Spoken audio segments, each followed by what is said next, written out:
Curries లేనప్పుడు just onion టమాటాతో ఈ curry అనేది ప్రిపేర్ చేయండి. టేస్ట్ అనేది చాలా బాగుంటుంది. ఒక ప్యాన్ పెట్టుకొని కొంచెం ఆయిల్ అనేది వేసుకొని జీలకర్ర, తల్లుల్లి, ఆనియన్స్ అయితే పెద్దగా కట్ చేసుకొని అయితే వేసేసుకోవాలి. దీంట్లోనే పచ్చిమిర్చి ఇంకా టమాటా కూడా వేసుకొని జస్ట్ 2 మినిట్స్ ఫ్రై అవుతే సరిపోతుందండి. మరీ ఎక్కువగా ఫ్రై చేయవసరం లేదు. కొంచెం మిక్సీ జార్లో వేసుకొని ఇంకొంచెం అయితే ఉంచుకోవాలన్నమాట. మరొక ప్యాన్ తీసుకొని కొంచెం జీలకర్ర, ఆనియన్స్, టమాటా పేస్ట్ కూడా వేసేసుకోవాలన్నమాట. దీంట్లోనే కొంచెం వాటర్ వేసిన తర్వాత కారం, పసుపు, ధనియాల పౌడరు, పెరుగు కూడా వేసి అయితే వన్స్ మిక్స్ చేసేసుకోండి. ఇంకా సాల్ట్ అయితే మనకి రుచికి తగ్గట్టు సాల్ట్ కూడా యాడ్ చేసేసుకోండి.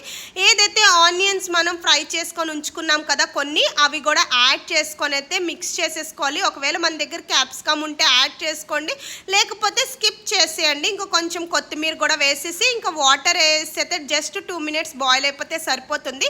ఆనియన్ కర్రీ అయితే రెడీ అయిపోతుంది. టేస్ట్ అనేది చాలా బాగుంటుంది. తప్పకుండా ట్రై చేయండి.